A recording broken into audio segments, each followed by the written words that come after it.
Ladies and gentlemen, welcome to another video. Today it's going to be another top video, but this is one of the videos that I put for you guys every month towards the middle of each month, talking about up and coming releases, whether it be indie, niche, or designer. These are the fragrances that I'm mostly curious about from all different facets, whether it be indie, designer, or niche, that I'm really looking forward to trying, wearing, and sharing with you guys in the next few weeks to come. So stick around. I got 10 fragrances to cover today. Hopefully some of these will make it to top 10 videos if they're top 10 quality. So stick around, guys. It's coming up next. Welcome back to another video. I'm Max Forti. Today we're talking a top 10 new releases. I have a ton of fragrances to share with you. 2 from Louis Vuitton, 2 from Gaultier, 1 from Michael Kors, 1 from Ralph Lauren, 1 from Joop.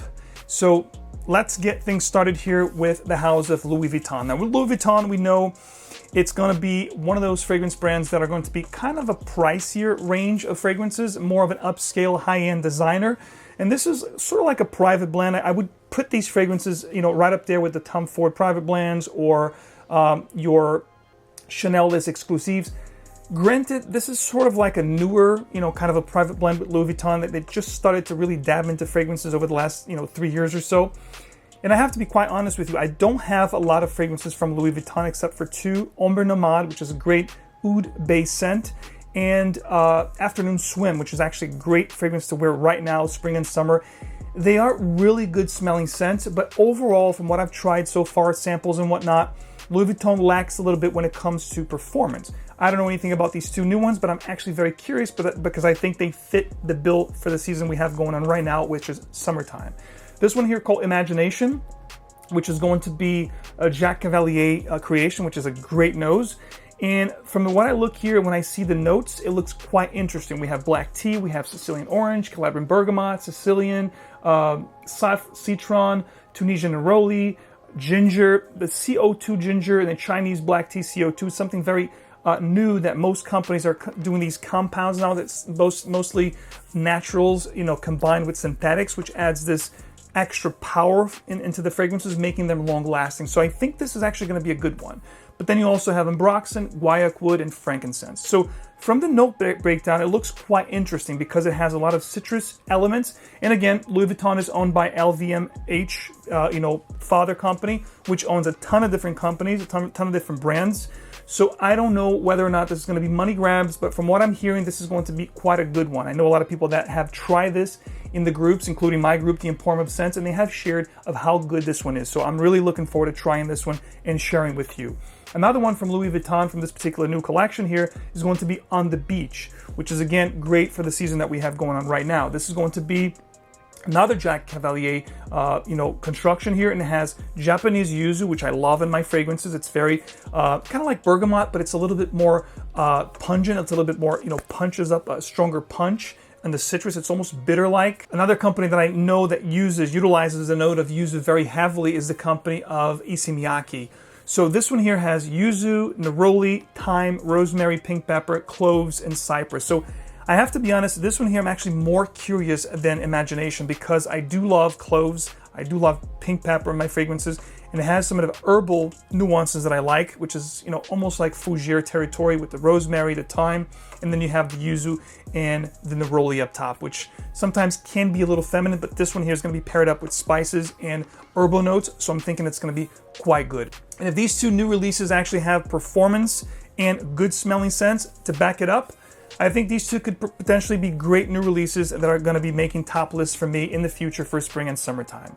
Next up, we have one here from the replica collection from the Maison Margiela, house of fragrances, which I do enjoy quite a lot. You guys know I love By the Fireplace. I do enjoy Jazz Club. This one here is simply called Autumn Vibes. Now, autumn is the next season to come. A couple months down the road, we're going to hit autumn. Or fall season, which I love. You have the full foliage, different colors. I live in New England, New York area, so it's quite prominent here. Each season is very, very strong. They're very felt because the weather really changes drastically in each one of those seasons. Autumn is one that I really enjoy to wearing heavier, spicier scents. This one here, Autumn Vibes, as the name implies, has pink pepper, cardamom, so very spicy up top. Carrot seed, which is going to be a particular note or accord very well used by brands in upcoming months. I've talked to a lot of perfumers and creative directors, so I know this is something that's really up and rising right now, the carrot seed nuance in fragrances. Nutmeg, another spice, cedarwood, and moss. So some green nuances in the base. I love mossy, green oak moss type scent. So this one here speaks to me.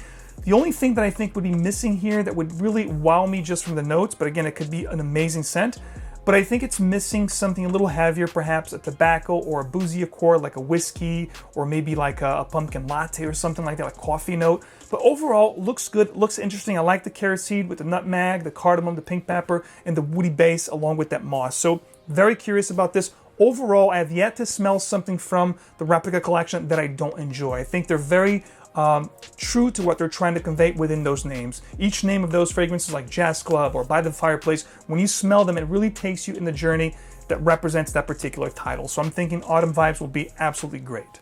Next up, we have one from Ralph Lauren, which is, the parent company's L'Oreal. Now, what I'm curious about this one here is because, yes, it could be money grabs, but you have to understand, I'm a huge fan of Polo Sport. And Polo Sport was a fragrance that was released in 1994. I wore it heavily in high school towards the end of the 90s. I wore it heavily in the early 2000s in college. In fact, it was the fragrance I was wearing at my first job interview. So I have very strong attachments to Polo Sport. I have a couple different vintage bottles. This one here is simply called Polo Sport Fresh. It took 27 years, literally, for Polo to release a flanker. So I'm very curious about this one here. Notes seem simple, but I think the scent itself could be great for spring and summer, all year round signature scent. We're talking mandarin orange, iris, we're talking sage, marine notes, and woods. So obviously it's going to be a citrus aromatic / aquatic scent. When you look at woods here in the base, it could be a plethora of things. It could be cedarwood, it could be vetiver. So I need to smell this to really understand the actual scent profile, but I'm hoping that they're borrowing from the original one, which had a very beautiful fruity lavender with vetiver. This one here, I don't see lavender in the note breakdown, but I do see the mint, which I love. I see sage, so there's definitely some herbal components, and the iris here, which could bring a whole different floral component to this fragrance. Really curious about this one because I love the original, so this is one that I'm really looking forward to checking out and sharing with you guys. Next up, we have a fragrance from Michael Kors. Now, Michael Kors, I do enjoy the brand a lot. In fact, last year around this time, June, July, I did a good, bad, ugly, underrated, and overrated, the GBU series here on the channel, talking about the whole collection, the whole men's collection from Michael Kors. I'll pop it up here so you guys can check out that video, which I pretty much covered the whole brand. This is a brand new one. It's called Extreme Journey. I love the bottle. It's this beautiful ambery kind of a color with the black cap, very masculine, very sophisticated and elegant looking. And the parent company here of Michael Kors is obviously Estee Lauder, which is one of the biggest in the game. The notes here look quite interesting, guys. We're talking pink pepper, patchouli, Atlas cedar, which is a great cedar note, and leather. I love leather fragrances. I'm hoping that this one will be a great one for, maybe work scent or elegant situations, sophisticated occasions, perhaps like a signature work scent that I'll be wearing in the next few months. So I'm very, very curious about this one. Love the notes, patchouli, cedar, leather, and then the pink pepper up top. This could potentially be a great one. And what I like about Michael Kors fragrances, and I say this to you guys all the time, I think they're very good quality for what they, propose here. I think it's a great value proposition. When you look at all of the designers, I think Michael Kors is one that really gets overlooked. It's like the stepchild of the designer world. But I'm going to tell you right now, check out this video that I talked about, the good, bad, and the ugly. I think they have amazing fragrances to offer that do last a long time and have very good pricing attached to them. Speaking of the ugly duckling of the fragrance community, this is a brand that don't really get much talk, and I do enjoy a lot of their creations. I shared with you guys a couple in the last couple years are actually good releases, good performing scents, very, good smell, and amazing, pricing proposition here. We're talking the brand Joop, or Joop, and the fragrances that I shared with you guys were Joop Homme Absolute and of course Joop Homme Ice. Great fragrances that made a lot of my top lists for affordable fragrances that smell great and perform amazing. So there's a new one that they announced, which is simply called Joop Homme Parfum, a 2021 release. I can't wait to try it. It's an eau de parfum concentration, and the notes look quite interesting. The bottle looks beautiful. The juice looks amazing. Well, the bottle itself is the customary bottle that you get with the original Homme. So this is actually an iteration of the original Homme from 1989. This is their Parfum, flanker, if you will. The notes, we're talking bergamot, cinnamon, and hazelnut. So it's got the nutty cinnamon kind of a vibe here. When I look at this introduction here, what comes to mind is Armani Stronger With You collection. I hope I'm wrong, but cinnamon, hazelnut. The base is going to look a lot stronger, but let's continue here. The heart, we're talking orange blossom, heliotrope, which I love. It's a great floral note that brings this vanilla slash almondy kind of a vibe. Then we have cardamom, fir needle, which I love in my fragrances. So it adds this coniferous, spicy green kind of a nuance.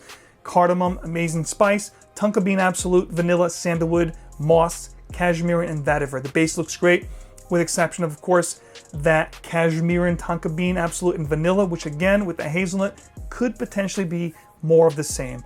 Fingers crossed. I hope that the other stuff here, the vetiver, the moss, the heliotrope, and the fir needle gets amped up so this is not more of the same.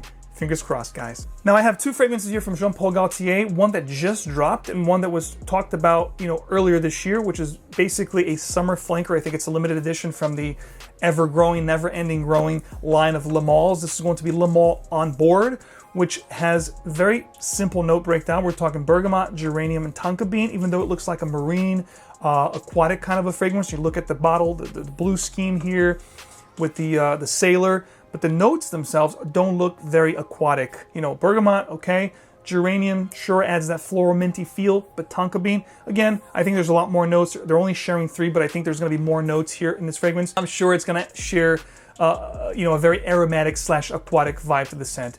Looking forward to it, but not really holding my breath. It's, as far as Le Male goes, it's been quite a while. I think Popeye was probably the best, fresh, Papaya Fresh, I think it was the best fresh that Le Male had to offer over the years. It's been quite a while since they released something that was, inspiring. Ultramall was good if you were into that sweet, bubblegummy, or, more playful, youthful kind of a scent. But overall, Le Male has been, with the exception of the Intense. The Intense, the dark bottle, actually was very pleasant. I did enjoy that. It was my favorite releases from last year. But again, On Board is something that I'm not really holding my breath to it. There's another one, however, that I'm kind of curious about, which is a masculine version of a women's release called Scandal. Now this one here, with notes of caramel, tonka bean, clary sage, and vetiver, could be quite great for the fall and winter, which are the next seasons to come. I think it's going to be quite gourmandy. I mean, the caramel is going to be quite strong from what I understand. Tonka bean, which adds a lot of sweetness to the scent. Clary sage, some herbal nuances that could be a little bit more mature. Again, with that vetiver, with the clary sage, could add some maturity to the scent. But overall, it's got a little crown on it. I like the bottle's a little gaudy, but I think it's mostly going to be a youthful kind of a scent. It's going to be gourmandy, sweet tonka caramel. Could potentially be more of the same, but it could have a nice little twist. I'm hoping that it's going to be modern meets classic. Fingers crossed. We have to check it out and see if this is going to be more of the same or something different from the Jean Paul Gaultier collection. The last two that I have to share with you here got me quite curious. This one from the signature line of Tom Ford fragrances. This is going to be an iteration, a flanker from the Tom Ford Ombre Leather. This is Ombre Leather Parfum 2021 release. And of course, the Ombre Leather from Tom Ford is one of the most beloved fragrances in that collection, that signature collection. People love that, take on Tuscan leather in a more affordable price point. This one here, we have to wait and see. It has 2 notes. It has iris and leather. So what I'm thinking is this is going to be a more floral, perhaps more feminine take on Tuscan leather, which is that quite pungent and strong, leathery, raspberry wrapped, fruity kind of nuance that we get with Tuscan leather, which is a very good, but not for everyone, because you must appreciate strong and powerful scents to appreciate ombre leather. This one here, even though the name is Ombre Leather, I think it's going to have some more floral and, lighter nuances along with that iris. I'm very curious about this one. This could potentially be a Dior Homme meets Tuscan leather. I'm hoping, because I love Dior Homme. I love the iris that you have, that cocoa-like iris that you have in Dior Homme. So this one here has me very curious, and I'm hoping I'm gonna like this even more than the original, Ombre Leather from the signature collection. And last but not least, we have one here from Paco Rabanne, which always likes to push the envelope. This is, of course, a Spanish company, Puig. And this one is called Phantom, which has a really funny looking bottle, which is getting a lot of people talking in the fragrance community. It looks like a little robot. And this could potentially be another Moschino Toy Boy kind of release. It could be quite good and very under the radar good. This one here only listing 3 notes, lavender, lemon, and vanilla. What comes to mind is Pour un Homme de Caron, which is another vanilla and lavender bomb. But this potentially, if it's well constructed, could be something very unique and very niche-like. Again, fingers crossed on this one. I'm hopeful that this is going to be something very unique that will, quote-unquote, disrupt the market. Please I hope to God it's not more of the same. And Paco Rabanne is known to push the envelope and bring us things that are unique and, you know, off the beaten path. And I'm hoping Phantom is definitely one of those. So those are the top 10 fragrances, guys, that I'm really looking forward to trying the next few weeks to come. And I can't wait to get a hold of these fragrances, try them, wear them, and of course, share with you. Let me know if you guys have heard of these releases, if you guys are curious about any of these top 10, which one sounds most, you know, appealing to you, which one are you most curious about? And of course, what other fragrance releases of 2021 that you guys heard of that you want me to, you know, actually try and talk about it and share with you guys. Please comment below, let me know your thoughts, your ideas. I always like to hear from you guys, so go ahead, sound off. If you guys enjoy the channel, if you like me keeping you in the know, please don't forget to leave me a like, don't forget to subscribe for more, and of course, hit your notification bell icon so you get these videos straight into your feed. And of course, all these new fragrances you guys can try it before you buy it at Perfume.com. Details below. There's a Father's Day code going on right now, the time you're watching this, and it's only good for a few days, so enjoy it. It's DAD15, which will grant you guys 15% off at checkout site-wide. As always, guys, thanks for hanging out with me. Thanks for checking out this top 10 new releases of 2021. Stay tuned for a lot more, and I'll see you guys right back here with another one very soon. Take care.